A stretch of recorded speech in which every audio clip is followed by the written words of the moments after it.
Good morning, welcome to my new vlog. मैं कर रही हूँ होम साइंस की स्टडी चैप्टर 2। अगर किसी को रीडिंग करनी है मेरे साथ तो आप भी कर लेना, सुन लेना। चाहे जो भी 12th क्लास में है, रीडिंग तो सभी करते हैं ना चैप्टर्स की। तो मैं होम साइंस के सेकंड चैप्टर की रीडिंग कर रही हूँ। किसी को सुनना है तो सुन लेना भाई, जिसको देखनी है वीडियो। वैसे तो मैं कर ही रही हूँ, वीडियो भी डाल रही हूँ। आपको अगर देखनी है तो देख लेना। नैदानिक पोषण और आहार विज्ञान, क्लिनिकल न्यूट्रिशन एंड डाइटेटिक्स। ये हमारे तो हिंदी में है भाई, आपकी इंग्लिश में हो तो इंग्लिश में कर लेना, बाकी जिसके हिंदी में वो तो देख सकता है। ये मैं कर रही हूँ।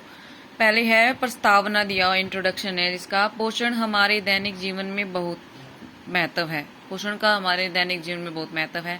संक्रमण से बचने और सुरक्षा देने तथा असाध्य बीमारियों से निपटने के लिए समुचित पोषण महत्वपूर्ण होता है। आपको दिख रहा है ढंग से? हाँ, दिख रहा है। जब पोषण पदार्थों की प्राप्ति अपर्याप्त होती है तो शरीर के लिए रोगों से रक्षा, घाव भरने, उपचार के उपयोग, अंगों के सुचारू रूप से कार्य करने में कठिनाई होती है। ऐसे व्यक्ति अतिरिक्त जटिलताओं के शिकार हो सकते हैं। पोषण हम बीमारी के अवस्था में भी महत्वपूर्ण होता है। कुछ बीमारियों में पोषण व्यवस्था और उपचार में प्रमुख भूमिका निभाता है और कुछ में यह चिकित्सीय उपचार में पूरक का कार्य करता है।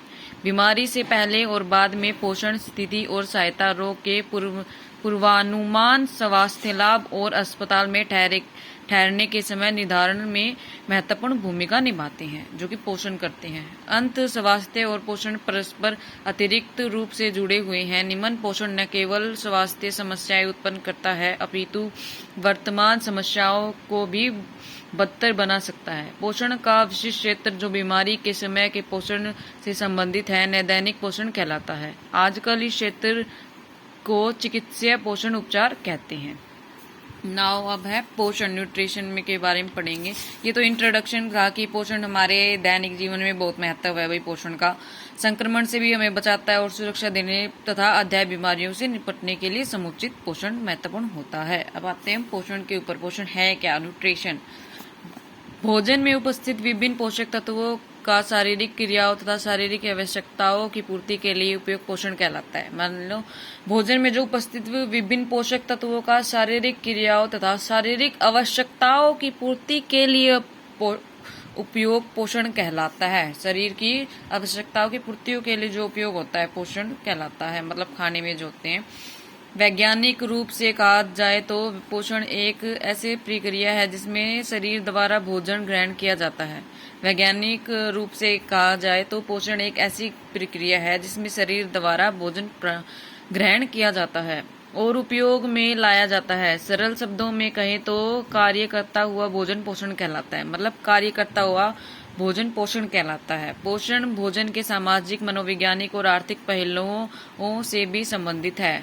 अपर्याप्त पोषण क्या होता है, यानी कि अंडर न्यूट्रिशन, उसके बारे में पढ़ेंगे। अब जब मनुष्य को उसकी शारीरिक आवश्यकताओं के अनुकूल उपयुक्त मात्रा में कम पौष्टिक तत्व मिलते हैं तो उसे अपर्याप्त पोषण कहलाते हैं। मतलब कि जब पोषण कम मिलते हैं, मतलब किसी की खाने की क्षमता ज्यादा है और उसे कम पोषण मिलते हैं या फिर वो कम खाता है तो उसे अपर्याप्त पोषण कहते हैं। जब मनुष्य को उसकी शारीरिक आवश्यकताओं के अनुकूल उपयुक्त मात्रा में कम पौष्टिक तत्व मिलते हैं तो उसे अपर्याप्त पोषण कहते हैं।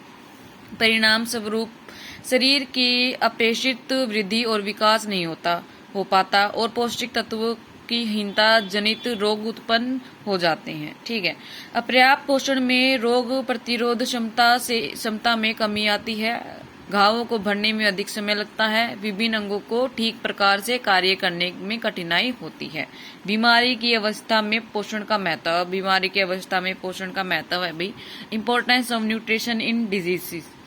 रोग की स्थिति में पोषण की महत्वपूर्ण भूमिका होती है। कुछ बीमारियों में इसकी भूमिका चिकित्सीय उपचार के पूरक के रूप में होती है। व्यक्ति की पोषण अवस्था किसी भी प्रकार की बीमारी के पूर्व या बाद की स्थिति में उसके स्वस्थ होने या अस्पताल में भर्ती होने की अवधि के निर्धारण में महत्वपूर्ण भूमिका निभाते हैं। रोग और बीमारी ऐसे व्यक्ति के पोषक तत्वों के असंतुलन का कारण बनती है जो पहले अच्छी पोषण अवस्था में थे। ठीक है। स्वास्थ्य एवं पोषण का परस्पर गहरा संबंध। Health and nutrition are closely interlinked. अब हम ये पढ़ेंगे।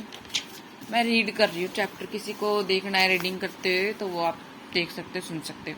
हमारे देश की वर्तमान परिस्थितियों जैसे गरीबी, अशिक्षा, अज्ञानता, महंगाई के कारण व्यक्तियों को पौष्टिक भोजन न मिलने के कारण उनके रोगों से लड़ने की क्षमता कम हो जाती है, ठीक है, और वे रोगग्रस्त हो जाते हैं, जिससे उनकी कार्य क्षमता कम हो जाती है। इन सबके फलस्वरूप परिवारों की अधिक आर्थिक स्थिति बिगड़ जाती है और उन्हें पर्याप्त पौष्टिक भोजन नहीं मिल पाता है।